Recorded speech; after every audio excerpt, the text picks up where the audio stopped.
welcome back to Dames for Games. Okay, correction. Ghouls for Games, because we are doing a Halloween themed showcase. We have some spooky games for you guys, something creepy, a little cozy. We have some amazing spotlights, and we have an incredible special guest that we will be talking to later for our interview. But before we jump into it, I just want to remind everybody to please be kind to each other and be safe out there. I know there's a lot of crazy things happening. You never know what someone could be going through. And I know I usually end the show with that, but I really wanted to start it off with that because we care about our community and we care about everyone out there. So please be safe and just, I don't know, stay positive. Things will get better. But I'm going to step off my soapbox because we have some incredible hosts with us today. And I'm going to throw it to somebody I was super excited to get on, and I'm really thankful that they came on. Not that I'm not thankful for all of our hosts. I love you all. But this person is pretty busy, and I already fangirled her when I met her in real life. So the fact that she even still wants to talk to me is amazing. So Sam, please tell us a little bit about yourself and your costume. And again, thank you for taking time to be with us today. Hey Destiny, thank you for having me back on. I'll take it where I can get it, any attention. Don't worry about me. Thank you very much. So if you're watching, you might know me as Karlach in Baldur's Gate 3, Thomasina in The Excavation of Hobbs Barrow. I also, now that you're talking about co-advocacy, looking after each other, just filmed just over half of It Takes a Village Series 2, where we interview and throw a spotlight on developers, people who make our games. And it's a nice, happy, cozy chat celebrating the person I'm interviewing. That's wonderful. If you're wondering why the low effort, look, this isn't a background. I'm really here. That my hand can go through. I'm on a Spanish island just off the west coast of Africa. It's very cool. Just in case you're wondering what this is, Happy Home Paradise, the DLC from Animal Crossing New Horizons. If we go into character, it's me. It's my team. Sam, it's me. This is the haircut I've put on her. This is the little makeup I've done for her. The flick. It's all real. I've spent about 10 minutes with the villagers doing some interior design, and now I deserve a very long rest. I've got my vacation juice. I'm feeling fully in character. I'm going to get that Tom Nook. We all need a little vacation juice. You know what I mean? Like, I don't have any vacation juice, but after this, I will be having some vacation juice. Some very strong vacation juice. Okay. Thank you again, Destiny. Yeah. So, before we get into the rest of the showcase, I know you guys have noticed that we are also joined by another amazing host. I'm very happy that she came on because she was talking about how much of a headache she had before she jumped on. So, I'm going to throw it to Mackenzie and let her tell us a little bit about her costume and herself. Thank you so much, Destiny. I woke up this morning, my head was just killing me. So I don't know what that's about, but happy to be here nonetheless. My name's Mackenzie. Some of you might know me as Nerder She Wrote. I work with indie games, and my costume is, I don't know if you can see through my microphone here, but I am a Crystal Lake camp counselor. If you guys watch Friday the 13th, that is my favorite spooky movie around the season. Mostly because it's absolutely not spooky and it's so hilarious. Just like the 80s horror.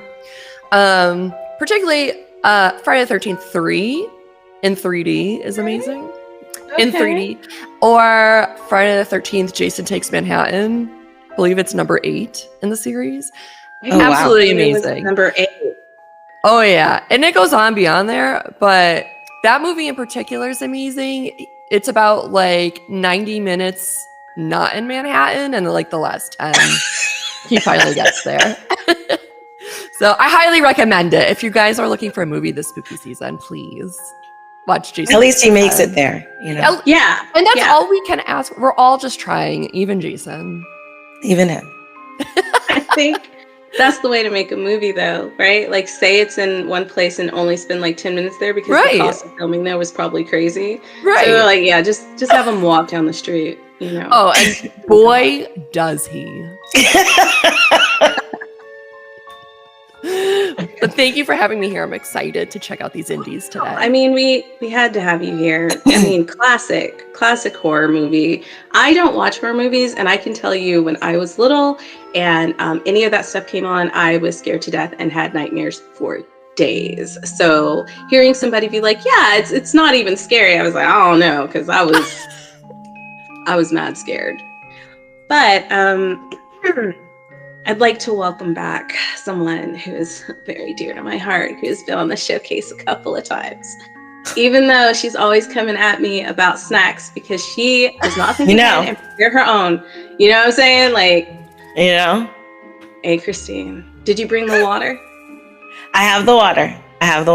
Okay. Okay. All right. I have the water. Please tell us a little bit about yourself and what you're dressed as. Hi, I'm Christine, resident global dominator in action. Okay. Well, I should make sure I make that clear. I mean, like in entertainment, gaming, hosting, things like that. Okay. Yeah. I was like, let me make sure I clear that up. But yes, I advocate for content creators. I advocate for mental health. I've been in the industry in the content creation realm for 10 years this year. I am elated to be here again. Every time you're like, hey, Christine, come back. I'm like, yes. Okay. She hasn't kicked me out yet. Okay.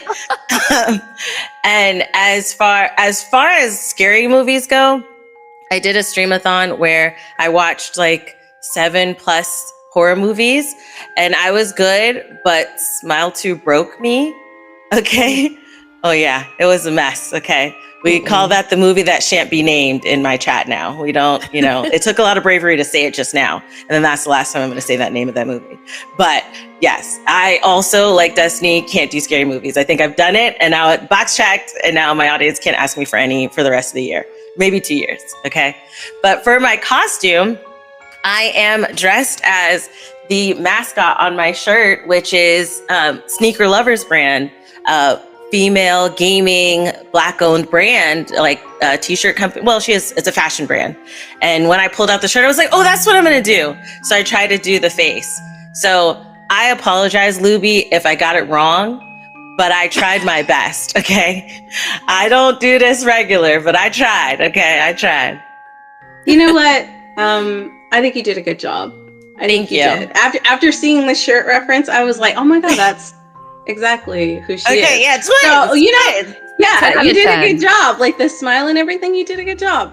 But I know I didn't tell anybody what my costume was, and that's because like in my head, I was like, I'm gonna go as a sun goddess. And then I was like, but my background says evil queen. So I just did a little bit of both. You know what I mean? Like maybe like I'm a sun goddess, but I'm also like upset because like, I don't know, the moon's been causing drama. Who knows? We won't get into it. I like that lore. See? There you go. See? There we go. Another game. Somebody don't steal that. We are all going to make the game. And Anna's going to voice the moon goddess who's causing drama. And it's going to be amazing. Can I just flex ever so slightly? Yeah. I saw The Substance on the plane and I fell asleep to it, and it was the best sleep I had in my life. And in the morning, I was woken up with a bacon roll with ketchup, which I kind of regret if you think about the ending for The Substance. But I did it. I wasn't sick. And I really enjoyed the film. I thought the body horror was a great extension of the inner turmoil of the main character. Goodbye. I saw Hellraiser when I was 8. It's just, this is me. I got, okay. Oh my God. I Animal Crossing. Animal Crossing. Shut up. After the tagline, Animal Crossing. This is perfect though, because what we have up next, what we're going to be showing you, there's some coziness. You got the little Animal Crossing coziness going on, but you also have some downright horrific things that have come from these amazingly talented creators. So with that being said, also donate to Dames for Games. Okay, now for real. With that being said, let's jump into these developer spotlights and make sure you have the lights on because you're about to be wowed.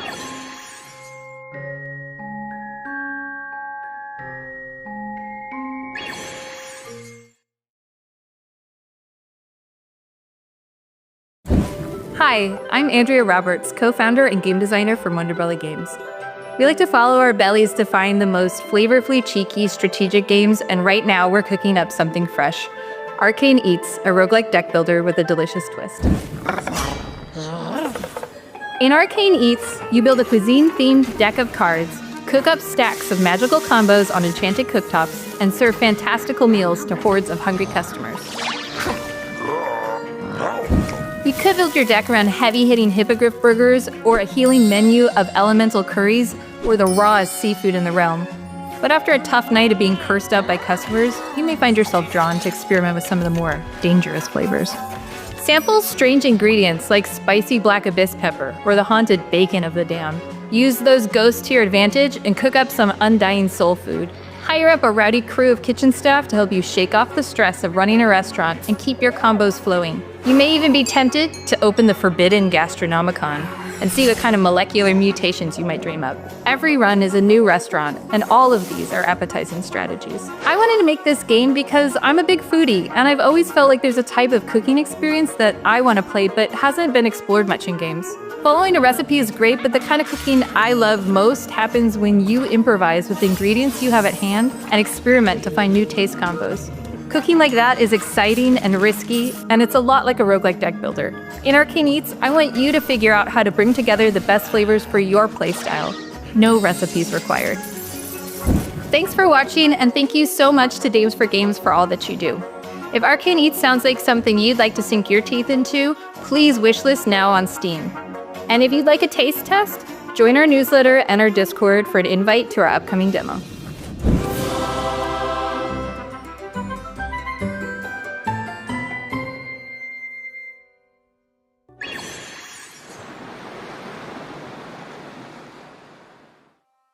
From the very first moment, you step into a dark and beautiful world full of challenges, symbols, and hidden meaning. Hello everyone, welcome to Ayasa Shadows of Silence, a journey into a world where mystery, horror, and puzzles intertwine in an incredible way. Picture yourself exploring 6 distinct worlds: faith, hope, love, greed, indifference, and betrayal, each with its own wonders and challenges. In this game, you'll embark on a quest to restore balance to a troubled world. Inspired by the imaginative works of artists like Tim Burton, Robert Zemeckis, René Laloux, and many more, our game blends dark fantasy with simple elegance, transforming every level into a vibrant story waiting to be uncovered. Prepare for gameplay that's both challenging and rewarding. Utilize special abilities such as time management, invisibility, and energy control to solve intricate puzzles and outsmart lurking dangers. Discover hidden paths using a light and strategically navigate shadows to overcome obstacles in your path. Ayasa Shadows of Silence is more than just a game.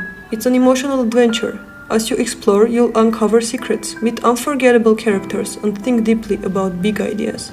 Your choices will shape the story, revealing surprises and new journeys at every turn. In the world where every shadow hides a secret waiting to be uncovered and every light illuminates a new path forward, the fate of Ayasa rests in your hands, where each decision leads to new discoveries and adventures. The soundtrack is deeply inspired by Armenian composer Komitas.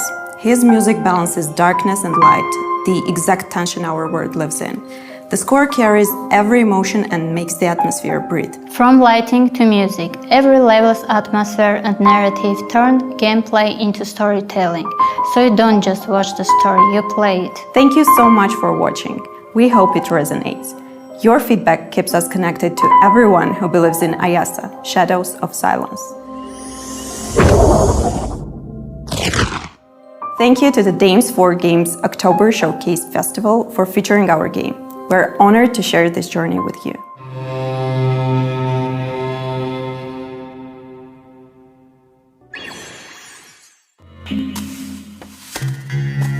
Hi everyone, we're Lucy, Clara and Julius behind the camera. And together we are Mux Games, the indie team behind Frida is Changing. Frida is Changing is a spooky point-and-click adventure. You play as Frida, a 14-year-old who's furious and determined to find out what happened to her missing sister. The whole village is full of strange glances and locked doors and nobody really wants to talk.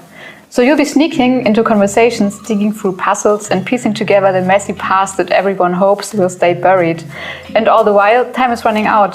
The next full moon is getting closer. This game is very personal to me. Creating the story and Frida as a character feels powerful because I can finally create the female lead I've always wanted. A girl who is allowed to be angry, even though society often discourages women from showing anger or voicing their opinions. Frida is Changing is a story-driven game, so we have a lot of interesting characters and witty dialogues. But we didn't just want to have those little boxes at the bottom of the screen. We're all struggling with our attention spans, and we knew we needed something maybe a little more engaging.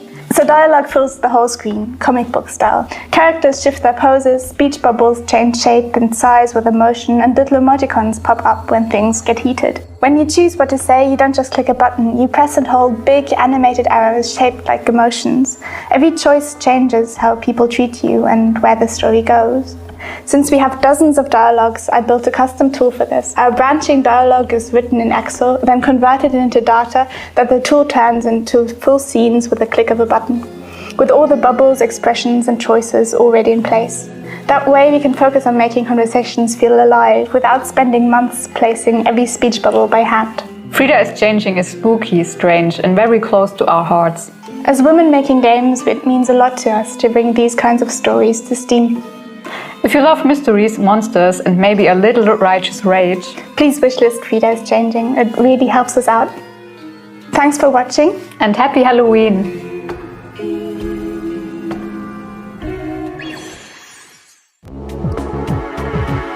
Hi everyone, my name is Xinyi Huang. I'm a costume designer, illustrator, and theater director from Shanghai. I'm also the primary illustrator and character designer for Psyche and Fuse.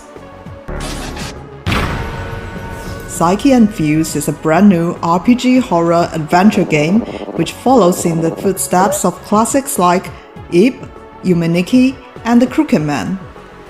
You play as a wanderer tasked with uniting worlds and their past selves in an interdimensional adventure into the deepest depths of the mind.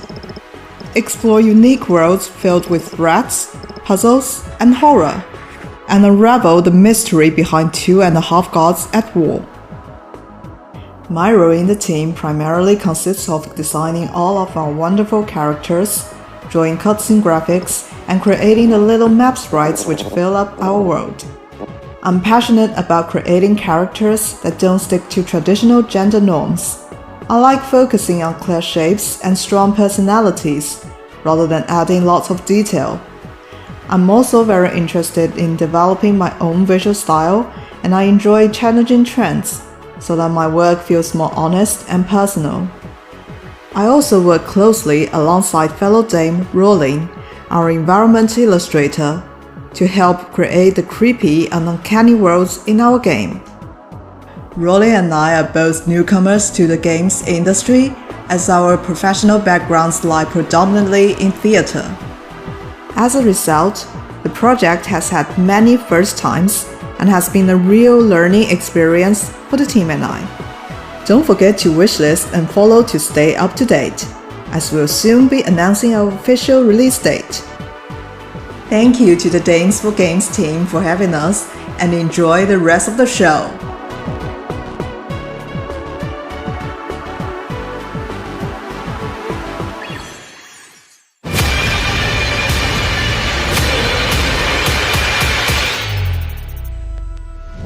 Hi, I'm Marta, lead programmer of Mac and Cheese Games. I'm part of the team behind Void Martyrs, and my job is to make sure that the game feels as terrifying as it looks. We're really excited to be part of the Dames for Games showcase. I think it's so important that women's voices in games are visible in spaces like this. And my work on Void Martyrs focuses on building the mechanics that keep the players on edge. As a programmer, I spend my time turning wild ideas into working systems. I'm the one making sure that the code behind Void Martyrs works. Most of the time. Void Martyrs is a grimdark survival horror where you play as a novice nun in space. The game blends tense exploration, resource management, and combat in a handcrafted story. At its core, Void Martyrs is about balancing faith and survival in a hostile, collapsing world. One moment you're scavenging for resources, next you're fighting for your life against twisted enemies. The fake system changes how you play. Whether you're insanely or cursed affects the tools that you craft and the choices that you make. Every decision matters, from conserving resources to deciding when to fight or when to flee. We drew inspiration from games like Darkwood and Signalis, but gave it our own twist. Void Martyr is built to feel tense, atmospheric, and story-driven. It's been both challenging and fun to bring this strange mix of survival horror and space nuns to life. Thanks for watching. Please wishlist Void Martyrs on Steam. It really helps us share the game with more players.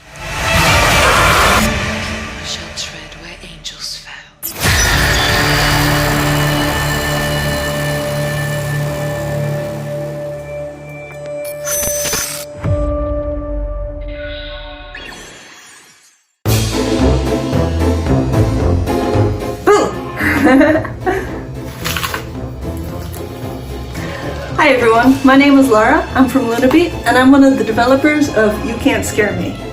You Can't Scare Me is a really unique multiplayer VR game where you're split into two teams, the Haunters and the Haunted. The Haunters have to scare the Haunted and make them scream, and if the VR headset's audio detects a scream, the Haunters get a point. Haunters have the ability to turn invisible, and they can use scary costumes and traps to really give the Haunted player a good scare. It's an unusual concept for a game, but it's a lot of fun to play, kind of like a scary hide and seek. There are 5 of us that worked on the game, and my role was designer and team lead. I did a lot of the administrative stuff. I got the team together, did lots of paperwork, lots of organizing and planning, and then I helped design the actual game itself. I laid out all the levels, and also I worked on some of the 3D models. The inspiration behind our game was horror movies. We created 8 classic spooky locations for players to explore and hide in, like a creepy hospital, a cabin out in the woods, and an eerie liminal space, and our favorite, a haunted theme park. The traps and costumes are really fun too. You can set them for other players to encounter, and there's tons of different traps, like swarming bugs, flying knives, monsters that chase you, and more. You Can't Scare Me is available now on Meta, and soon on Steam for PC VR players. The Steam page is up now, so you can go ahead and give it a wish list. Thank you so much for watching, and have a spooky day! Ha ha ha ha ha ha ha! And we're back. I'm not gonna say that I was scared through any of that. I found it thoroughly entertaining. I even kept the lights off. I didn't need to go under my blanket. I'm good. It was a good time. But you know what? I always feel a little biased. Like I feel like I can't say exactly like what game I like. I try not to do that because I love all the games because I'm the person who went through and like helped select them. So I'm gonna let you guys tell me what you thought overall about these spotlights that we showed first. So I'm going to throw it to Sam. Sam, what did you think about the spotlights? You can't make me choose a favorite. I refuse to. what I'd like to say, imagine this will keep coming up, is what a great variety of both games and people that make them that we've just seen. And it's all, so much of it is very, beginnings, teasers. I'm really excited to see more what they can do. So, I'm going to hand over this monkey's paw to you, Mackenzie. It's a Congratulations. Trap. It's a trap. They're all my favorite. No, some of them are a little scarier than others, and that's okay. Yes. Isaiah, I don't know if I'm saying that wrong. Shadows of Silence, that one looks like thebomb.com. And Arcane Eats, it's like cute spooky, which I also appreciate. So it's like both spectrums. But I like that each of them bring a different energy of spookiness because my tolerance, day to day changes. Some days I'm a little stressed out and I need something a little cuter that's to play. That's fair. So, I have enough stress in my life. Sometimes too scary is too much, but on other days I crave it. And there were some good ones here. Christine, what about you? So I also agree. I feel like Ayasa, Shadows of Silence. I was like, let me make sure I try to say that right too. Hopefully one of us is getting it. I hope so. That one I thought looked really, really cool because it looks like the baby of like Little Nightmares and Journey, because it was like the creepy, miniature person with these big monsters. But then it seemed like there were kind of picturesque moments where it kind of seemed serene a little bit. So, and me being like a scaredy cat, that's probably more of my speed, having moments to breathe and just look at the beauty. And then is it Psych X Fuse or Psych by Fuse? The artwork looked really, really good. So Yeah. that one looked really, really good. Yeah, that one looks sick. Okay, all right. All of that's fair. I especially like Sam's answer. That was a really good answer. I tried to trick you, but you got me. You got me. Before we jump in to our special guest interview, you know what? I'm gonna throw it back to Christine because I feel like she has something to say that's very important about Dames for Games. Yes, I do. So the end of this month, the last 2 weeks of this month, we are going to be raising funds with this big, long streamer extravaganza. We have a lot of streamers that are partnering with us, which we are super excited about and grateful for, that will be doing charity streams for the last 2 weeks to help raise money to fund what we do, to spotlight all of the people that we do, all of the devs, including making the showcase, and all the things that we do for the community and advocate for in the community. So if you want to continue to support us, definitely check out our socials so that way you can be up to date on when those streams are happening. Thank you. That was a good announcement. Woo! But no, seriously, we are raising funds, and we would be so honored if you guys, even if it's $1, or even if you can't spare anything and you just want to share what we're doing, we'd really appreciate that. It's so important that we continue to work within this industry and represent all the incredible voices that are creating really dope stuff. I don't have a drum, and I really wanted one, but it was just like not in the budget this year, maybe next year, with all those donations. Thank you. Up next is the incredible Mary Tish, who I think somebody else on this panel knows who Mary Tish is. I think it might be Mackenzie. Yeah. Incredible individual. And she decided to give some of her time so that we can interview her about all the dope things that she does at Twitch. I mean, I would tell you what she does, but she can do it better because she's the one who does it. So stay tuned, and we're going to take it back in time. I look completely different, but just think of it as a costume change. And enjoy the interview.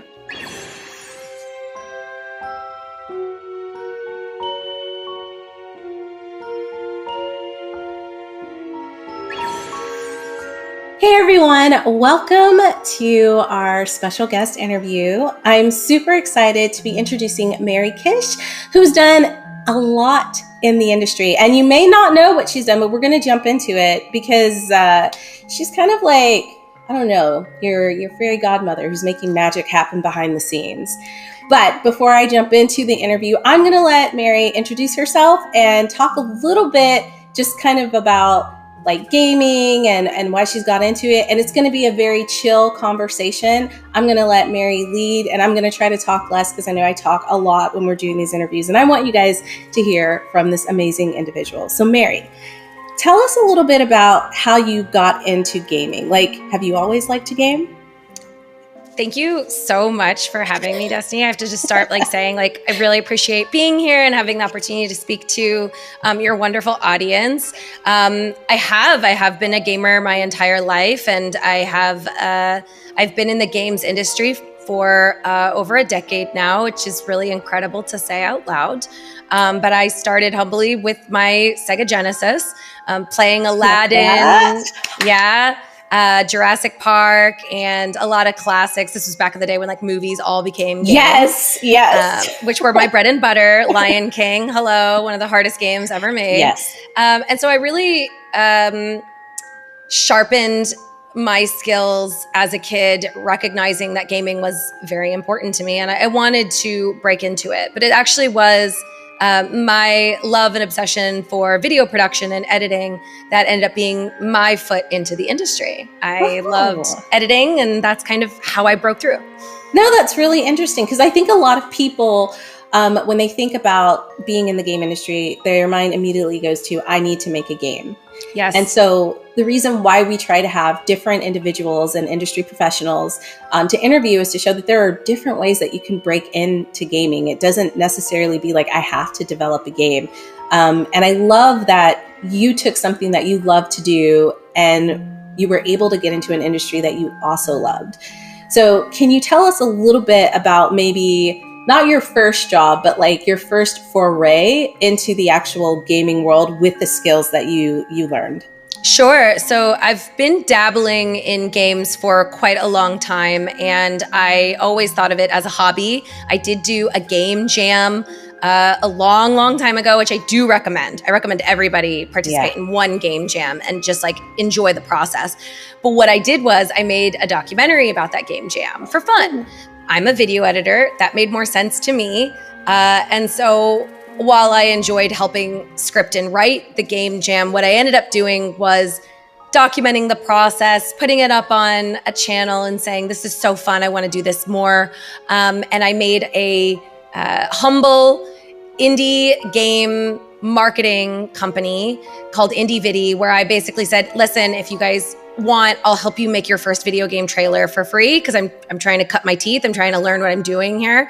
And I used these little pieces as stepping stones to build my name in the industry and showcase that I really wanted to help. I wanted to be involved. That also gave me my first look into what marketing, PR, community management would look like. And during all this process, I ended up making a bunch of different games for a bunch of game trailers for some wonderful games. And I compiled all this footage. Sometimes I would play the game. Sometimes I would react to the game. Most of the time it's just footage. I got an opportunity to apply to GameSpot.com, which is a video game review website. Yeah. And I had all this footage. And I said, here's a really good example of all of the different skills that I would offer. If I worked there, I can edit, I can produce, I can host. Here's 20 videos that I've cut, and they loved the game jam video, which is really good. They were like, oh, this is like documentary work. This is really fun. You should come by and interview. I ended up getting that job, and I was one of very few women who worked at GameSpot.com when it started. The person who hired me, I think she would be fine with me saying, her name was Neha Tawari, and she's always was looking for opportunities for other women in the industry and really championed other women. And so being hired by her was kind of life-changing and a huge game changer for me to have this space where I could show my perspective and also my skill sets. Everyone else on the video editing team were boys, but I was really holding my own and was able to like review these games or edit reviews and start live streaming. What I found is that I love live streaming the most. Mm-hmm. Super fun, crazy to be able to figure out what happens live and never know what's going to happen next. And I became addicted to live streaming, and I ended up making my own live streaming site for myself on Twitch, where I would stream for fun. And I would basically just stream games 100% just for me, because I wanted to be able to game, but I wanted it to be associated with my name and not the company. Right. Yeah. I think that's really smart, because you're building your own brand, right? Yes. But I love the fact that you brought up that you got hired by a woman who wanted to champion other women in the space. That's so important.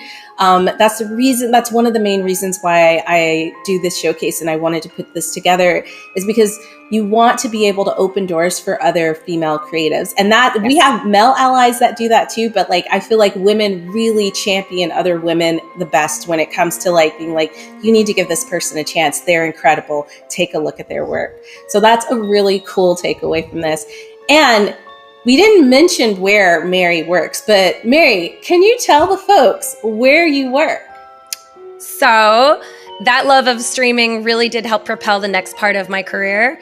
When an opportunity at Twitch came up to help run the company's live streams, because Twitch itself does stream on its own channel, I applied for that job, and I have been working for Twitch for 8 years now.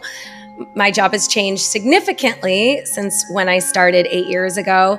Back then, I was a video producer and showrunner for all of our live productions, E3, TwitchCon, you name it, which was really inspiring to me. But I met another amazing woman by the name of Erin Aurelian, as she goes by online. And she was head of community, and she loved making community programs that would support people, all sorts of people. And she inspired me to change teams and work for her. And I had 3 amazing years with Erin. I adore her. She actually ended up going to Riot, and she runs all of their community at Riot now. She's such a champion. Love that. And yeah, I mean, like, hello. And she kind of set me up for success. When she left, I ended up filling her giant shoes, which are impossible to fill, by the way. But I've done my best. And now I am head of community at Twitch, which oversees many, many programs. So you may have seen some of the stuff at Twitch. Maybe you've interacted with it. Maybe you've seen it. But I get to oversee so many incredible programs that support so many incredible streamers. And I still operate our production wing too. Powerhouse. Yeah. I said, tack it on. I said, I want more job. She said, I can handle it. I'm a boss. Yeah. I mean, this is like a bit of like an overused meme at this point, but I did girl boss too hard. And now I have like 6 different jobs, but I do love what I do. And so I don't mind. I am, again, thrilled to be surrounded by hardworking, talented people who want to watch other streamers grow and the game industry grow. Twitch is more than gaming. Like, it has a lot of different types of content. I do think that is important to state. You can see anything on Twitch. And I always try and preface that. But in 2024, viewers watched 15.6 billion hours of gaming content. Oh. So like, that's a lot. Obviously the space to watch gaming. And gaming companies know that. That's why prolific companies have Twitch channels where they stream their own games or have marketing campaigns where they encourage influencers to stream their games. And that's why a lot of the review industry is moving towards streamers or influencer culture. So we're very ingrained into the gaming community. But you can also see food content. You can also see IRL or just chatting. VTubers are exploding right now. There's just a whole world on Twitch. But gaming is what I always say is it's our bread and butter. It's just kind of like ingrained into our DNA. We couldn't do it without that. And although I've been working there 8 years, I did start streaming on Twitch when it was originally Justin.tv, which is like ages ago. For people who don't know the lore, Justin was an actual person and founder of Twitch that was like essentially streaming his life. It was an IRL stream of his house, his bedroom. And eventually what they recognized was that this was a service. This was a platform for other people, to anyone to be able to stream what they wanted to stream. And so it was rebranded to Twitch. And in the last 8 years that I've been there, it has really expanded to finding your people, finding your community, and hopefully either having a fulfilling hobby that you get to share with other people, or potentially, and often, a career opportunity for people who want to be able to make money sharing their passions with others online. I love that. I love the fact that I don't think a long time ago, I'm not going to age myself. I mean, I have multiple times, but I don't think Twitch was such a phenomenon when it happened. And it's still growing. Like, it's crazy. And there are people who love games so much that they have like a regular 9 to 5, and they're like, no, but I got to get online tonight and I have to stream for about 4 hours. And it's not even that I have to. It's that like, I love playing games. I'm going to play them anyway. So why not stream and build a community? We have been so lucky to have streamers from Twitch come on and like help us raise funds, co-stream our showcases. And it's just been such kind of like a lovely and magical experience to see how dedicated all of these individuals are to their own communities and how their communities are dedicated to them. I would say publishers, if you're a publisher and you're out there listening, you need to have your own Twitch channel. You need to like work with these developers and build these communities, because I feel like that's what Twitch is. It is like this amalgamation of all these amazing communities of people who love. If you're looking for your tribe, stream, because you'll find it. And it doesn't matter what you stream. There's a lot of people out there who are like, oh, all I play is Stardew, or like, I don't play really interesting games. I will be up at like 3 a.m. in the morning because I can't sleep. And if people are watching other people eat food, people will watch you play whatever you want to play. It's true. On a game. Or if you just want to do art or whatever, like, just like you were saying, going back, it doesn't have to be a game. It could be sketching. It could be drawing. It could be just talking. The amount of people I see on just chatting where people are just sitting there. Like, I think the other day I was looking on Twitch and it was Kai Sent, and he usually has like the biggest amount of people watching him, and it was just chatting. Kai is incredible. Yeah. But he was just like on a couch on his phone. Yeah.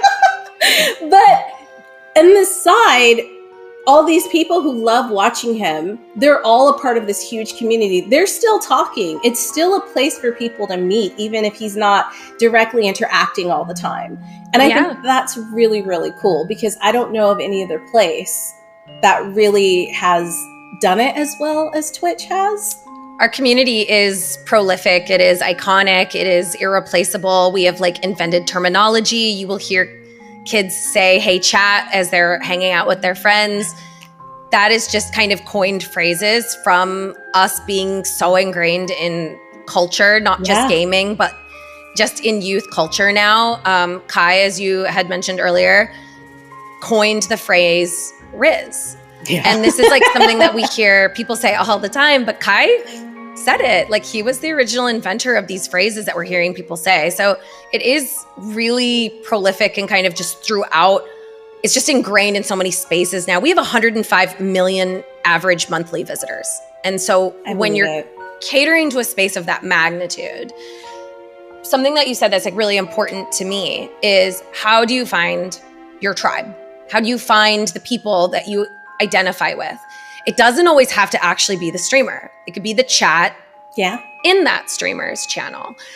Or maybe somebody in that chat DMs you and is like, oh my God, you actually should check out this club or this opportunity. And so a huge portion of my job has now become, how do I help like-minded people find their tribe? And I've spent the last 6 years, I think, really focusing on that. I do that in like 3 major ways right now, which is location. I'm a gamer and I'm in Atlanta, Georgia, and I want to find other gamers in Atlanta, Georgia. So we made a meetup program where you can find other gamers in your city and you can actually meet with them at events that are sanctioned by Twitch. And you have to log in through your username. So if you behave badly, we can take action on your channel. So it's just cool. That's fair. So that's 1. 2, identity, which are the most important to me personally, and the ones that I think have been the most important just in the span of my career to see the value of it. So we've established guilds for Black creators, women, Latin and Hispanic. And we just recently launched our LGBTQIA plus. Congratulations on all this. I remember talking a little bit about that and like how amazing. I've had some conversations with some of the people from the guilds, but like, it is, the love they have for each other is very, very strong. And it's so strong. It's wonderful how like they defend each other, how they're there for each other, because the world is a crazy place. And I think it's okay to have spaces where you find like-minded people, and like just those spaces for women, or just those spaces for because like they walk through life and experience different things, and like they want to find other people who can share those experiences, and that's very important to have those safe spaces. So I love that you've been able to create these guilds. I'm sorry I cut you off. I know no, it's fine. The third one was interest. So clubs, or we both love charity, and then we like find each other through that, right? Or we're both like obsessed with Elden Ring. So that's the third one. But the second one is like where I've honed most of my skills in time, because they're very important, but they're also very we have to be very delicate. Yeah. You can't just launch a Latin guild. You need to understand the nuances of that community and understand like what makes a space safe. Yeah. We have to be very careful with who we invite in. We have to be very careful with our rule sets and making sure people feel comfortable, supported, appreciated by the company. And I think a lot of that work is done by our guild leads. So a big shout out to the leaders who help make these guilds what it is.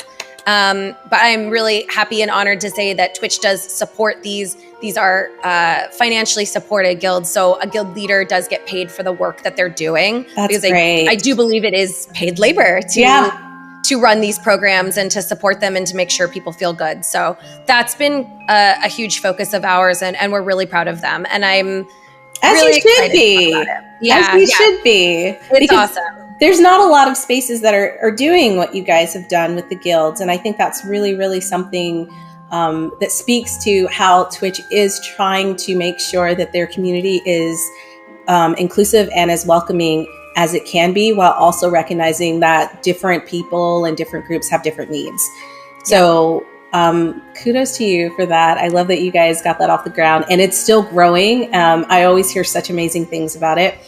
But we are getting close to the wrap up. Before we end, though, I know that there's an event that you guys throw that's absolutely bonkers. I have not been yet, but everybody I've talked to I gotta get said you to it's go. amazing. I'm gonna go. I promise. Yeah. Next year, I'm gonna be there. But can you talk a little bit about TwitchCon and how amazing it is before we end the interview?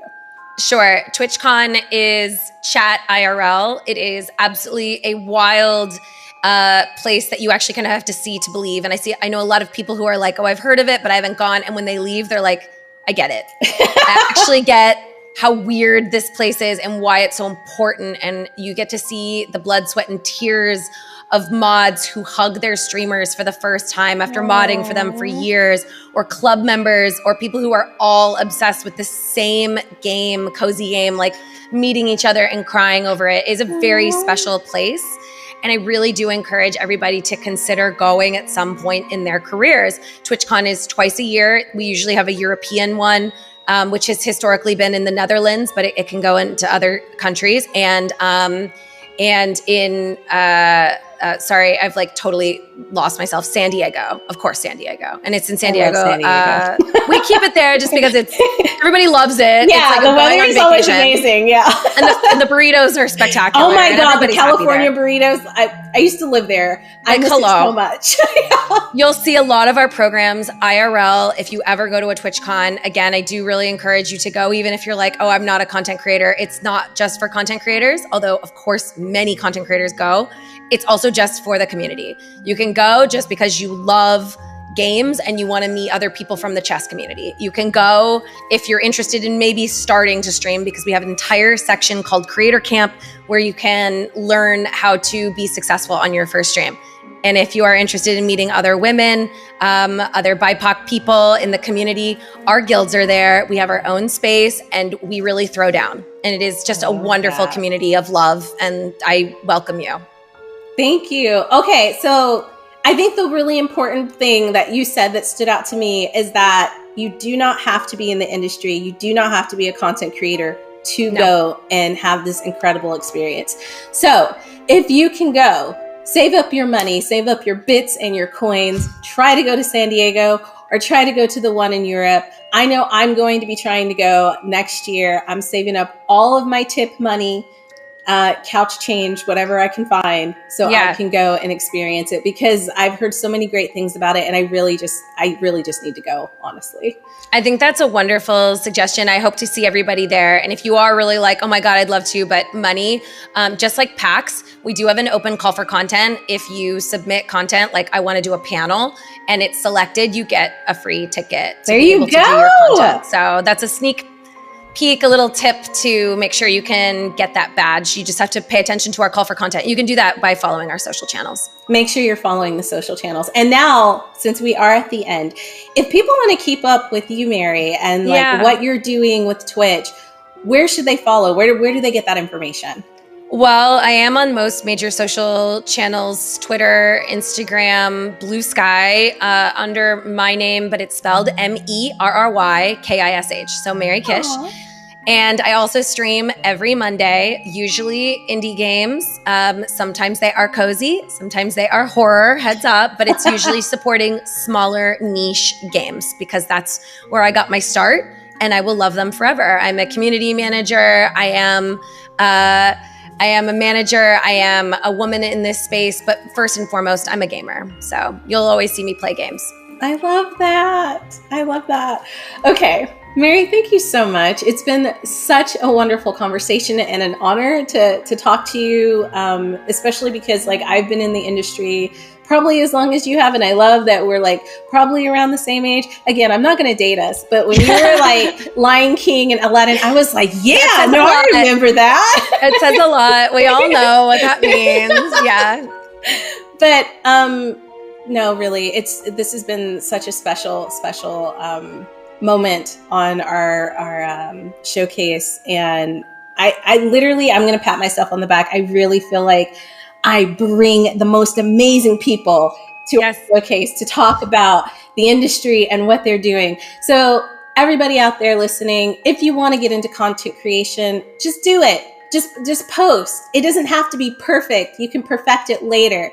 And, follow Mary, follow what Twitch is doing. They are trying their very best to make Twitch as welcoming as possible. There are like toxic people out there, but there are some amazing people out there too. Yeah. So, Mary, thanks again for coming on and talking with us. And we will talk again. You always have a place here at Dames for Games if you ever want to jump on and talk about or play any games with us. So guys, thank you for having me. Thank you. No, you're totally welcome. I always hate when I like cut people off because I get like, I'm like, oh my God, the time's running out. But whatever, we can stay here forever. It doesn't. But guys, thank you so much. Mary, there's another Mary on the other end who's our producer. You guys never see her, but I like randomly shout her out sometimes. She's amazing name though. Yeah. I know, it's such a good name. I'm a little jealous. Yeah. Should be the 3 Marys. But yeah, guys, stay tuned. We have much more to come. And I know I'm not in costume right now, but when I come back, I'm going to magically be in costume again. Ooh. And we will continue with our Halloween bash. So see you soon. Bye. Hi everyone, I'm Shy, also known as Pink Fairy Blossom, and I'm so happy to welcome you into this edition of Dames for Games. Now, we're celebrating an amazing lineup of women, femme-led games, artists, and creatives who are bringing so much heart into the creativity to the screen. Think of this showcase like a little garden stroll, just like here. Every game and creator is a new bloom, waiting for you to discover. Now, whether you're here to find just a new indie or just soak in the good vibes, you're right here where you belong. Let's grow into it together and kick off the showcase, guys. I know I will.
I guess I've found the entrance to the next level.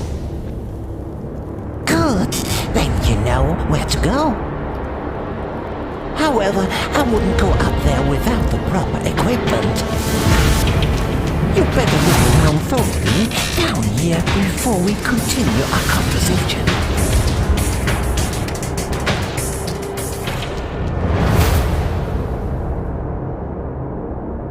But be careful, they are rats. Don't get too close to them.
Open your eyes, Skylar. The sun is rising, and the crown calls.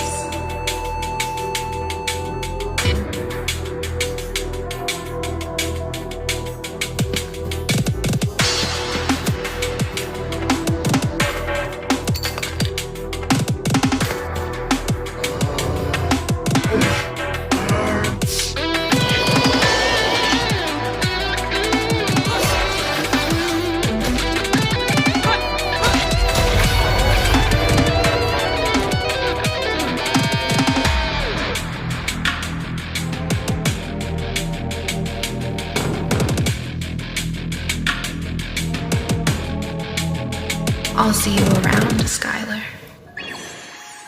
Hey everyone, I'm Chibi from the Golden Feather Tavern.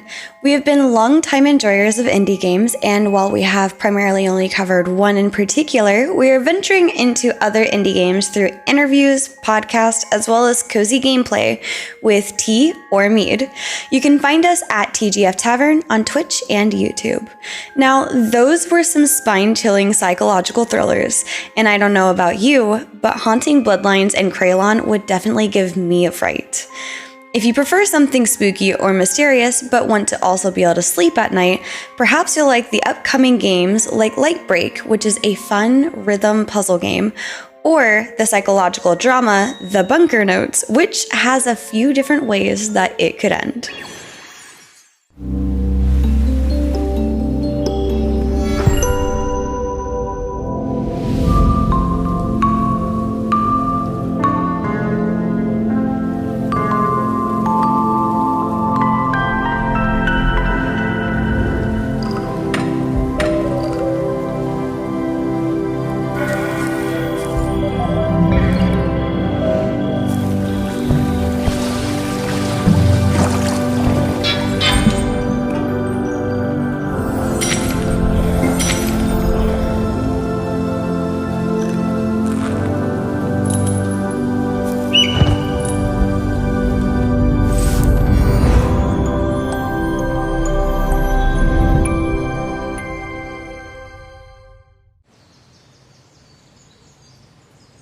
Fight!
everyone, I'm Fangirl Review, and I'm so excited to be part of this spooky edition of the Dames for Games Showcase. It is filled with women and femme-led games, artists, developers, and so much more. And I don't know about you, but I've really enjoyed all the trailers so far. I am a cozy horror streamer, and what I've enjoyed is that each game has had its own unique style to this approach of horror, mystery, cozy. Listen, cozy and mystery and horror goes together. Trust me, okay? You've seen it, all right? So please stay tuned. We have so much more for our next up developer spotlight. Hello, everyone. Welcome back. We just finished up the interview with Mary Kish, and listen, I got told that I flubbed and I said Mary Tish, and I'm gonna tell you why I said that. I was looking at a box of tissues when I was saying her name because I was so scared that I cried a little bit, and I didn't want y'all to see that. But it is Mary Kish, and Mary, I'm so sorry. You can't blame me. You can blame the box of tissues and all the scary games that we just saw in that trailer montage. But all right. I just want to say that interviewing Mary was incredible. Finding out all of the work that she does behind the scenes by leading the community there is so dope. And learning kind of the history of the guilds and how they put those together, because you have the Black Creators Guild, you have the LGBTQ, I think it's called Pride, right? Just Pride Guild. Just want to make sure. And then you have the Women's Guild, and it really creates this space where people can come together and feel safe, right? And I know a lot of people say, well, why do you have a separate group for this or a separate group for that? And I'm going to ask you, why not? Do you know what I mean? You have a separate group of friends and you have people that you feel comfortable with. And I think it's important that people can go to places where they feel comfortable and not feel judged. So I love that Twitch is doing that. And here on them. Last week, I think it was, they just had their TwitchCon, and I just wanted to reiterate what Mary said. You do not have to be a content creator. You do not have to be a developer, anything like that to go. You can be anybody and just go to TwitchCon and have a good time. And I think that's cool because I don't consider myself a content creator, but I'd love to go hang out with content creators at TwitchCon. So next year, D4G is going to try to be there. We might just send A Christine because I feel like that's kind of her level of expertise, and I might just trail along. But we also saw some amazing trailers, and I'm going to ask each of you to tell me one trailer that you thought was really cool. I'm sorry, Sam, you're gonna have to pick one. This is how we're doing it this time. I'm going to pick all of them. I'm not going to pick one. Pick about 5 of them. Okay. Because I'm a huge hypocrite, so I'm not going to pick one, but I'm going to let the rest of my team. Something someone else has picked, but yeah. I mean, that just means we're doubling down on how amazing it was. So. The pressure of going first. Well, yeah, hopefully, I feel a little ignorant about 1998 because it seems that it's based on some sort of real world event, although we're not getting very much in the trailer. But what I loved, as we've established, was the cuteness and that Japanese anime style, and then that horror underneath it. That's my thing. So that's really stood out for me. That's the sort of thing I like to play. I like to be have the rug pulled out from under me, tonally, at least in this game. But do we know what events that 98 refers to, or do we think that may be a more fictional thing? This is the perfect time to say, and I'm going to let Christine elaborate on this later, but there's a Steam event, and if you want to know more about the game, you should go wishlist it on Steam and read all the information on the Steam page, and then you'll know for sure. That's not to throw Sam under the bus. Sam, you and I could talk about it later. Oh no, I was expecting everyone to go, "You idiot! Didn't you know?" No, I was hoping to learn too. I was hoping to learn too. I was like, "Oh, okay." It makes me want to learn more about the game. History lessons. She does tell people to go to Steam and wishlist the game. Yeah, I think that's fair. We can have 2 tabs open. There we go. All right, Mackenzie, it's your turn. What game did you like? All of them. I love them all. They're perfect. No, they are actually all really cool. And each one's super unique. It's amazing that people can create from a the same genre, so many different iterations of it. But one that stood out to me was The Dropouts. I'm such a sucker for like those like kid stories that are set in like a weird Stranger Things type setting, like the bicycle kids with their backpacks. And then this one is Choices Matter, which is I'm also a sucker for because it's so much replayability, I imagine. So that one, I'm like, gimme. Okay. I'm like terrible at those because if I make the wrong choice, I have anxiety through the rest of the game. So oh no! That's how I played Baldur's Gate. Just letting you know, I saved a million. I was going to say, like, how did you get through that game? How many save game files do you have? I thought, like, super random, guys. I know we're going to go long on this, but I thought that my goal was to save Karlach. I was playing with 2 other people. Okay, they spent hours with me playing this game. And I did something in the game, and I thought I wasn't going to be able to save Karlach, and I was like, I'm done playing. And they were like, are you serious? Because it was my save. They're like, are you serious? I was like, if we can't figure out how to save her, we're not playing the game. So then they all started researching. Yeah, they all started researching, and we did figure out how to save you. Because listen, the game just would not have been finished.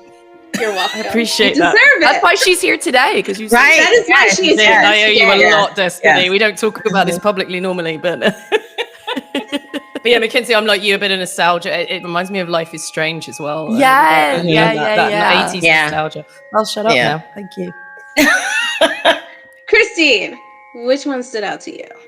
Okay, so I took notes, okay, because there's like a few, all right? So Kraylon, hopefully I'm saying that right, or Kralon, and Haunted Bloodlines, terrifying. They both look terrifying, okay? Terrifying, super scary. Dropouts, I do like, because I do agree, like the Life is Strange type of vibe. That's instantly what I felt. Like that and Firewatch, I think those are, seemed like kind of, like that type of vibe. Yeah. And I like the teenage perspective, you know. Me too. And then plus we have locks on locks, okay? All right, the main character had locks and then one of the side characters had locks. I was like, yes, I am here for it. And representation. Yes. So Roots of Fury was, cute Souls-like, which I thought was super cute. Kind of like the pixelated, not pixelated, but like the CG computer graphic, little character killing these these bugs to protect her lawn, I think was what she was doing, which I thought was super cute. Bunker Notes, scary visual novel. Thank God it's coming out next year because it looks terrifying. And then the Tollkeeper story, like Sam was saying, it seems like it's really sad, but I was like, is this like real life? Like what happened? What's going on? Yeah. I honestly think anything based on real life events can be super scary. Like even more scary sometimes than like a movie like Aliens, right?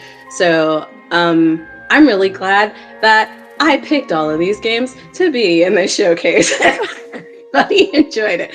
Just kidding. It wasn't just me. We have a team of people who picked the games, but I think we got a really good selection of games and we try to keep it, what's the word? We try to have like a nice, like variety scale of 1 to 10 when it comes, variety. That's the word. Variety of games. So we're not done yet. And before we go, Christine has a message she wants to tell you guys before we jump into the next segment of Spotlights. Go ahead, Christine. Thanks, Des. Outside of not getting me snacks again, I would like to remind you that D4G, Dames for Games, is having a Steam event where you can see all of the lovely games that are all the variety of games that we have in the showcase. You can learn more about them. You can wish list. Some of them are out already, so you can start playing right now. So definitely check it out on Steam. Thank you. Wish lists are important. They let Steam know that this game is something that the people are looking forward to playing. And then when you wish list, we're hoping that those wish lists convert into sales. And if you love games, I would implore you to explore as many indie games as possible. It's not just AA and AAA. They are coming out with some major hitters this year. And the last few years, honestly. But that's enough of you guys hearing to me babble on. Let's hear some other people babble on as we roll into the next segment of Developer Spotlights.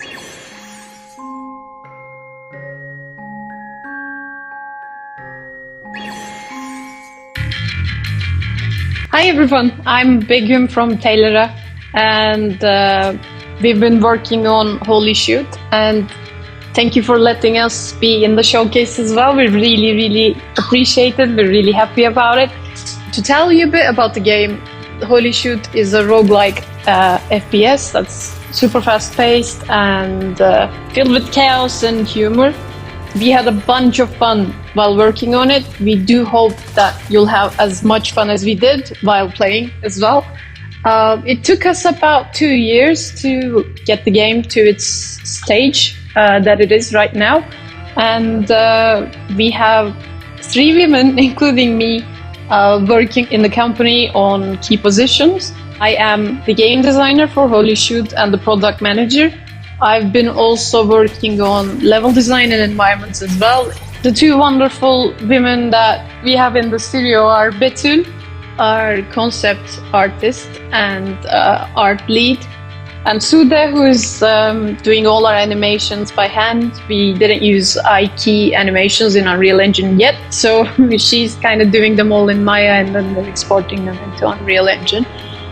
To tell you a bit more about Holy Shoot, we're all huge fans of a couple of games, and we wanted to bring them together and make something unique and make something absurdly fun. We have a bunch of voice lines. We have this annoying but helpful fairy that you have to kind of put up with because she's helping you at the same time as she's roasting you.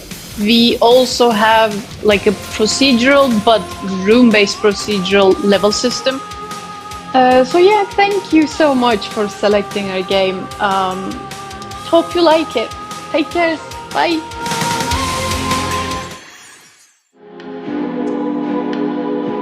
Greetings from the void. I'm Tonic, artist and writer for Old Flower Games. Unfortunately, I'm doing something we're told never to do as indie developers. That's right, I'm making my dream game first. Our dream game is called Emblem's Sunless Vow, and it's a roguelite visual novel with quick turn-based combat. In the world of emblems, your soul is your weapon, and this guy is your guide. You'll follow 3 lost adventurers as they attempt to escape the void using tiny maps, ancient demons, and the power of friendship, if they can stop arguing first. Our studio is made up of 2 people with a single dream: to create fun and heartfelt games filled with the things we cherish. We try hard to blend our niche passions with gameplay that still makes sense and looks attractive, but we're very interested in creating things that haven't been created before. Our concept for Emblems was to create a condensed RPG that still delivers the classic trappings of the sprawling fantasy narrative, while removing the slowness usually associated with turn-based combat. We're also huge dorks who love a good mystery, subversive characters, and epic music, so we've done our best to fill it full of those things as well.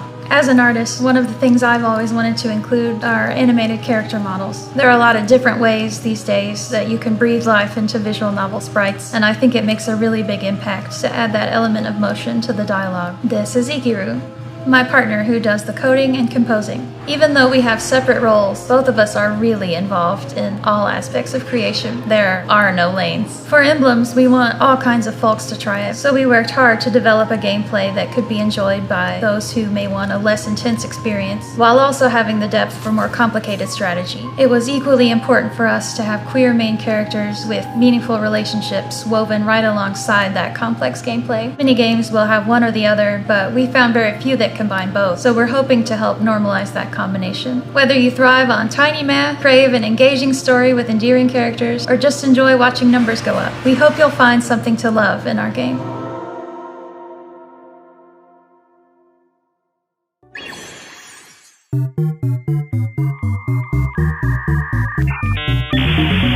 Hi, I'm the Qualia Dev, and I am Intellica's #1 employee. Qualia is an interactive fiction game inspired by sad robots, Infocom, corporate dystopia, cats, and what it means to be human. There are 6 endings, over 20,000 words, over 300 possible unique playthroughs, and the weight of extreme existential dread. Not to mention, I created a 30-page employee manual in my DLC and made a 5-part ARG that still has not been solved. Intellica is the sort of dystopian tech company that has set up this exam. So 2 participants are going to be looking at a question and answering it, and you have to decide if their answers are either artificial or human. It was really, really important to me as I was writing these questions that none of the answers were right or wrong. It is all 100% perspective. I'm not gonna go into it too much, but that's what qualia is. It's all about your unique experiences based on any of your senses. They're going to be unique to you specifically.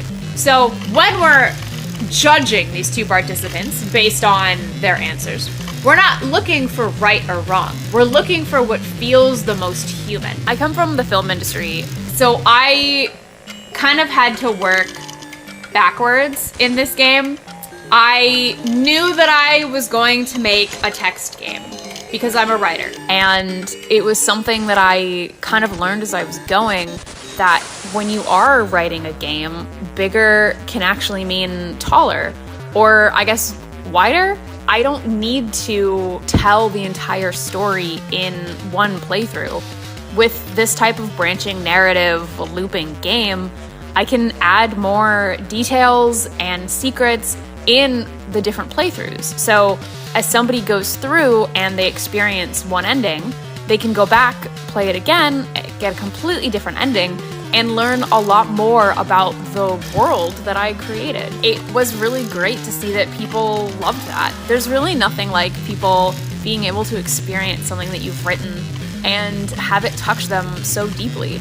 People told me that the game made them cry, which, now that's gonna make me cry. Remember, when intelligence isn't enough, just think happy. You can play Qualia right now for free on Steam and itch. You could play it in your browser. You could play it on your phone. You could play it on the toilet. I hope you enjoy it. Thanks.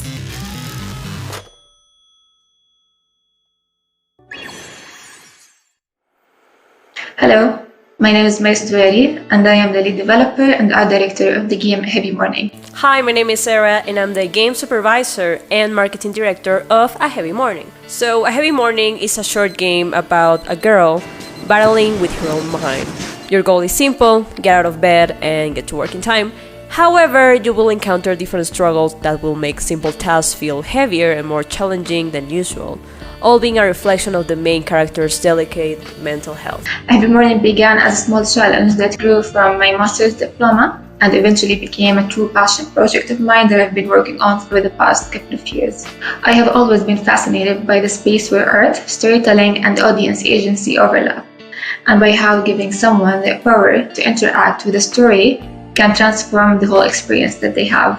Turning this concept into a video game with the interaction element felt like the perfect way to break down the barrier between art and its audience. The game is 100% hand-drawn and traditionally animated, with an unconventional art style that imitates paintbrush textures and dull colors that, depending on the choices you make in the game, the colors will turn brighter or darker. Our goal with the game was to create something that could be fun and visually pleasing, yet also serious in a way, heartfelt and deeply personal. I wanted it to be a game that not only tells a story, but also touches the player in a meaningful way. Really hope you enjoy this experience. Thank you so much, Dames for Games, for giving us a spot here at your event. We're very happy, so please wishlist A Heavy Morning is coming out very, very soon. And yeah, see you. Bye!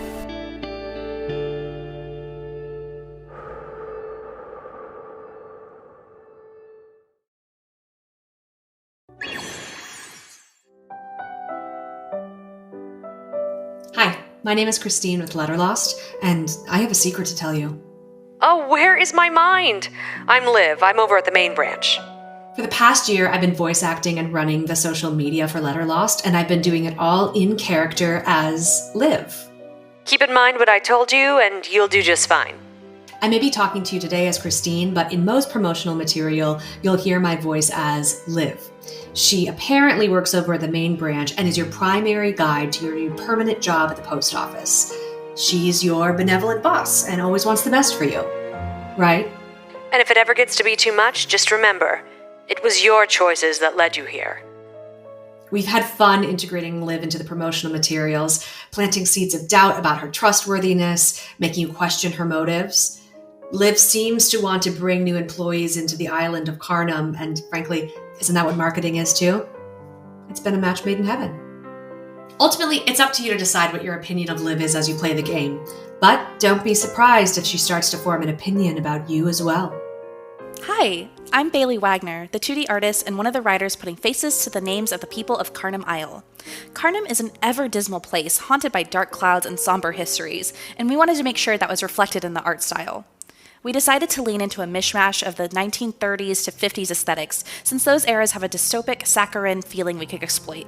Before I draw a character, I have to write the character, which is most often informed by what Carnum itself needs. Doesn't every sad, rainy island need a jaded detective, an obnoxiously cheery mayor, and a kelpie lurking in the depths? We really want Carnum to feel like a living, breathing place of surprises at every turn. That lends itself to a diverse cast of colorful NPCs whose fates are shaped by your decisions. So at the end of the day, it's your choices that led you here.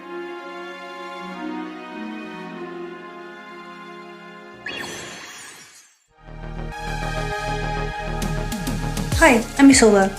I'm the creative director of the Pixel Rats, a two-people indie game studio. We are working on a stealthy platform adventure called Kyo Bunny Tyranny.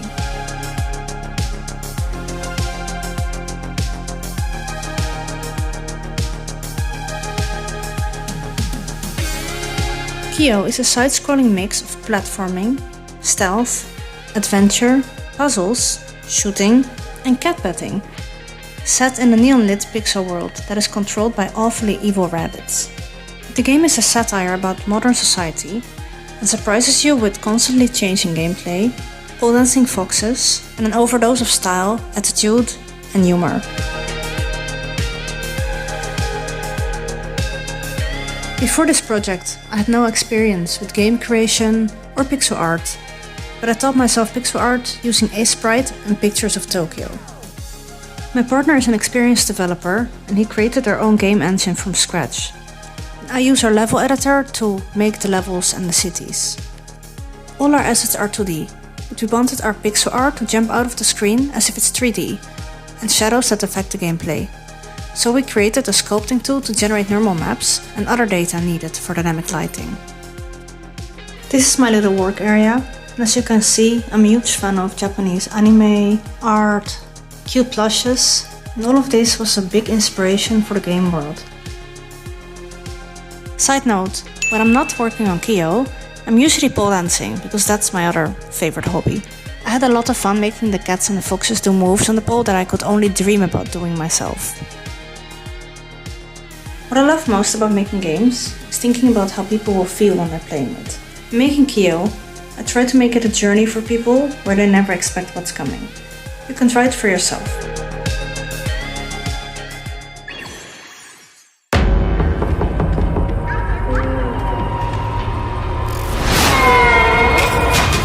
What's your name?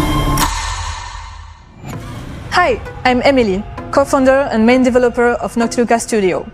We're a two-person team and we released Remnant Records early last year. Remnant Records is a co-op horror investigation game. You've probably heard that one before. Here, you'll have to uncover what happened to the inhabitants of various haunted places. Their story is not a simple backdrop. You'll have to piece it back together correctly in order to free them, even if it's against their own wishes.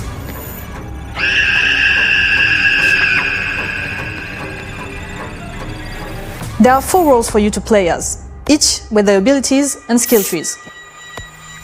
The crafty cartomancer can use cards to trap or trick the ghost. The ingenious electrician has a varied tool set to light her path, whatever the conditions. The medium has a deep connection to the dead. And the bodyguard is, well, a problem solver.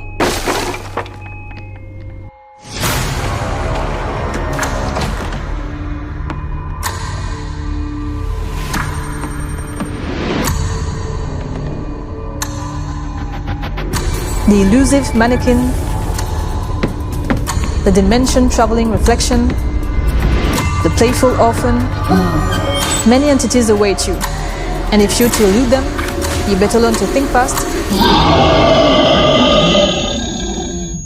or run even faster. Gather your friends right now and get Remnant Records on Steam. Thank you!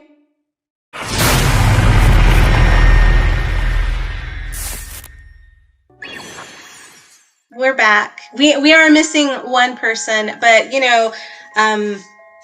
may or may not come back, and that's not because they don't want to be here. It's because we've scared them. Literally, like the last segment of Spotlights was just too intense, and so they needed a break. So, Sam, I'm so sorry. I didn't mean to freak you out like that. I did kind of warn you that some of the stuff was scary, but yeah, Sam may be back once she calms down from the fear of like this entire showcase.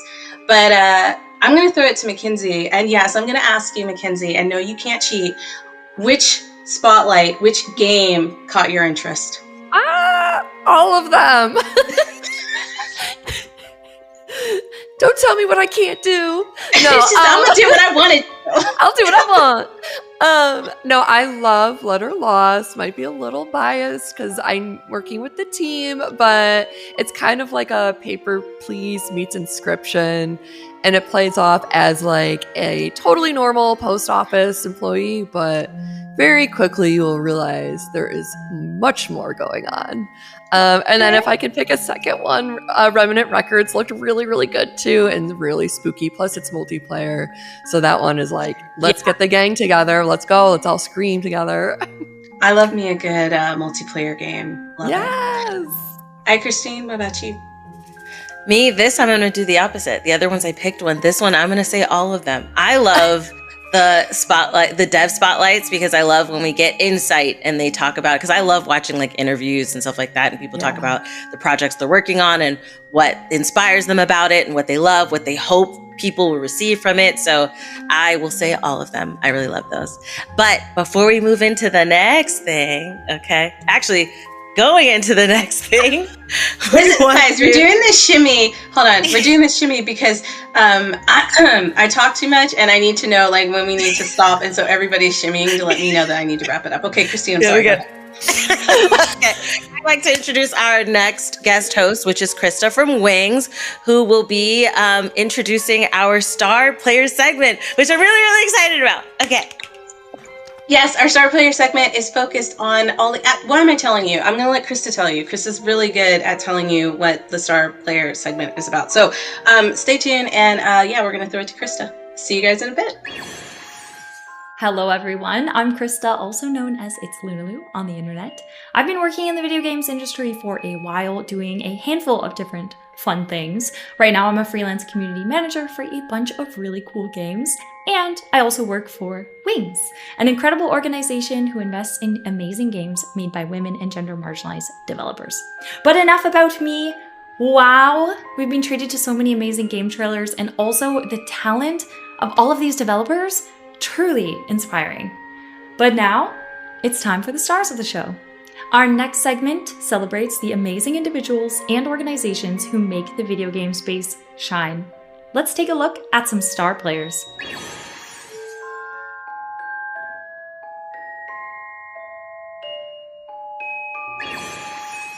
Hey, my name is Jamie, but I also go by Swiper on the internet, and I play through games, check out gaming news, and discuss what could be next for the industry. Gaming is one of the ways that I connect with people, whether it's through multiplayer battles or co-op collaboration, especially when we're able to play together in person. Being able to see the look on someone's face when I win, whether it's on a team with them or I won by myself, it makes for some priceless memories. It's also a great way to connect with people virtually. Some of my favorite gaming memories happen while I was on stream. Gaming is also one of my favorite ways to experience storytelling.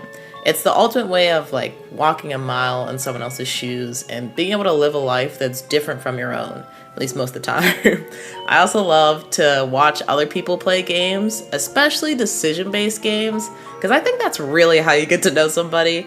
But in that same vein, I think that game stories can connect us all too, because we're all experiencing these same events, but it's how we react to those events and the decisions that we make that end up making our experiences unique. Hi, hello. If you don't know me, I go by Evie. My pronouns are she, her. And this is my lovely familiar Lacey. She's the real star. I'm a cozy, chaotic variety streamer who's very queer, very neurospicy, and we talk about mental health quite a lot because I am a student therapist. I stream a variety of different games. It's kind of just whatever fits my fancy on the day. Gaming was always a bonding experience when I was younger. I have 2 older brothers. I would just sit and watch them play video games. That initial bonding and community that I got from gaming with my brothers has now transformed into this amazing community that I have here on Twitch. It's a space where people can escape their lives for a little bit. It's nice just being able to come home and sit down and load up whatever my current hyperfixation is, Infinity Nikki, and I just vibe and have a great time. Well, happy Halloween! I'm KB, but you can call me dun _. You can find me across all social media. I'm your resident horror girly, both in watching horror movies and series and playing horror games, especially indie horror games. If you look on my YouTube and my Twitch, that's usually what you can find me playing. I'm a 37-year-old stay-at-home mom, and this is my dungeon. I sit in here and I get to put myself in the shoes of all these different amazing, horror characters and see how I would live this crazy situation out. It's probably my favorite aspect of playing any game, not just horror games, but something I would never do in real life, I get to do in this chair, in this room, and on video for my viewers. Hello, stunners. I'm Rue, Jitteru, your sparkling diva of dating sims and Atome games. From indie treats to mainstream meals, there's always enough drama to haunt your heart forever. Gaming has always been my comfort and connection. I played with my brother, my friends, my hubby, and now with all my dazzling stunners on stream. Romance games are my glittery stars when the sky is dark. Proof that magic, hope, and swoony feelings are out there. I discovered Atome games in 2024 and instantly became obsessed. I went through dozens of titles and endless husbandos like potato chips, and this summer, Jitteru content creator mode began. Your diva who hardly met a game she couldn't squee over. Why don't we simp together? I'll be right here, Jitteru on Twitch, YouTube, and more, kinda everywhere. Well, that's all for now. Bye! Hello to all of the ghouls and ghosts out there. I'm Anais, also known as Authentically Anais on the internet. I am a Twitch streamer and cosplayer, and I exist almost entirely on the internet. If I'm not on the internet, I'm probably sleeping. I play a wide variety of games from cute and cozy to scary horror, and some really hard games that I'm really bad at, and my chat likes to make fun of me, but that's fine because I also will make fun of me when I play those. I am very bad, so it's okay. I love gaming. It has always been kind of an escape for me because I've always had a bit of a hard time making friends, so gaming, I can immerse myself into the game, and it has helped me make a lot of friends between finding people who play the same games as me and being like, hey, we should play together again, adding them on Steam, becoming friends that way, and through cosplaying. Cosplaying is a huge way I've made friends, especially when I like to cosplay some niche games, so finding people who also cosplay the games and they become friends, and then we play together, and it's just, that's how I've met some of my most favorite people and some of my best friends. So I will be forever grateful to gaming for introducing me to almost all of my favorite people. I am so excited to find even more games to cosplay from during this showcase, and I'm so excited for you guys to all find such amazing games to play. There has to be at least one game that you like, so keep watching, and bye-bye! Hi everyone, my name is Ash Said Hi, and I am honored to be a part of the Star Player segment here with Dames for Games. My content creator journey has led me to playing many retro games on my channel. That's what I focus on, retro games and indie games with a retro vibe. I love connecting with people through the joy of retro gaming, whether that's playing a classic game for the very first time and having people live vicariously through my experience, or playing a game that we know and love and reliving all of those things that we find joy in. Content creation is very personal to me. I get to express all the best parts of myself and share everything with my audience that I love, and I get to be myself on camera. So there's nothing better than connecting with an audience through genuine love and joy. I'm also one of the leaders for the Twitch Women's Guild, and the Twitch Unity Guild program is incredibly important to me. The Twitch Unity Guild program shows creators that they belong in this space by creating a community where others can find people with like life experiences and really show the world that we belong in this space. I love it. It highlights marginalized people and shows everyone in the world that content creation knows no boundaries. I'm also going to TwitchCon soon, and I love going to TwitchCon. One of my favorite things about going to TwitchCon is meeting people. I believe that the magic of Twitch is connecting with people on a human level, and going to TwitchCon, I'll be able to say hi to all of my friends, and we get to learn through panels, or we get to hang out and just have fun. It is one of my favorite times of year. Upcoming, I have a lot of cool things going on. I'll be hosting at DreamHack. I'll be doing a charity stream with Starlight Children's Foundation and many other awesome things. I've been big into building and doing puzzles and playing all kinds of cool retro games. So hopefully I can see you all soon on my Twitch channel or somewhere online or maybe at a convention. So until then, don't forget to tell your friends Ash said hi. Bye-bye. Guys, we're back. And I just want to say thank you to everyone who has tuned in for our Games for Games, just kidding, Ghouls for Games showcase. I want to thank Mackenzie. I want to thank Sam. She would be here, but Tom Nook, you know, he's you know Tom Nook. You know Tom Nook. We know Tom. She went back to the island and she's working up some stuff.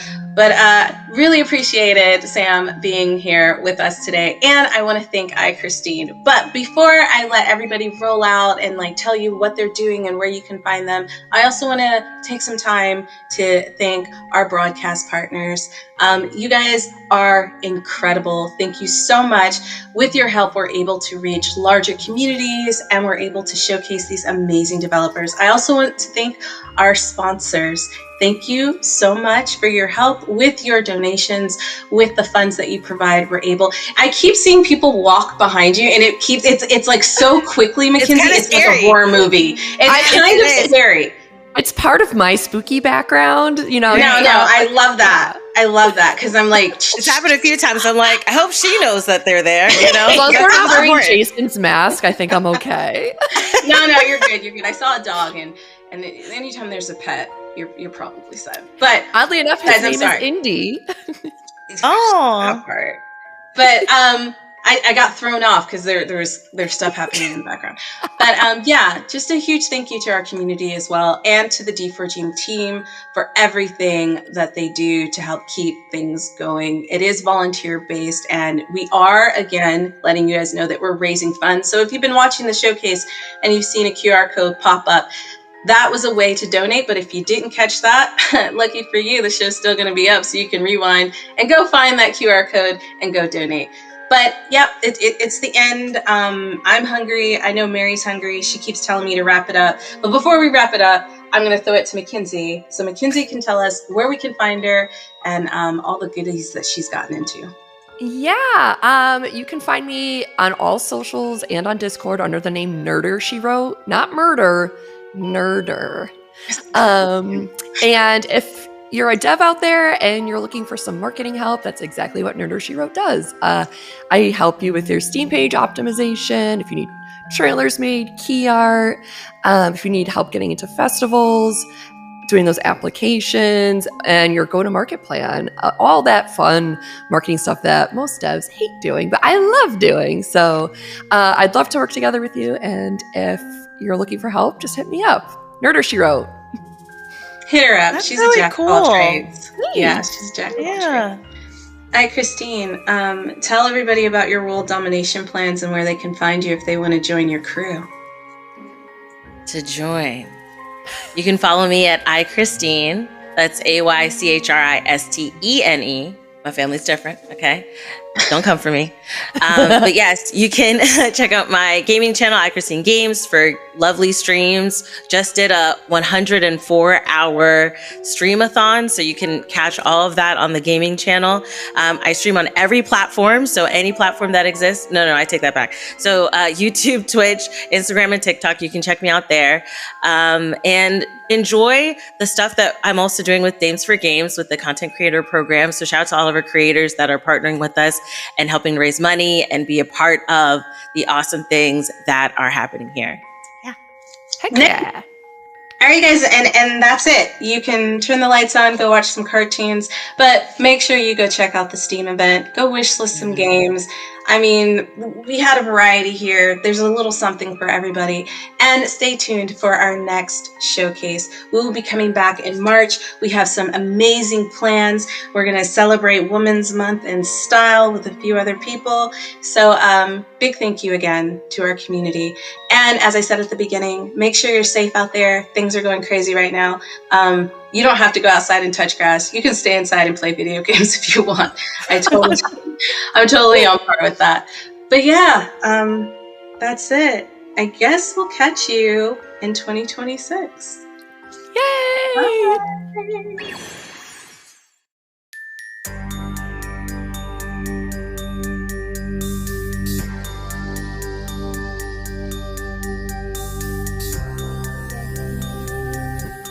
Are you happy?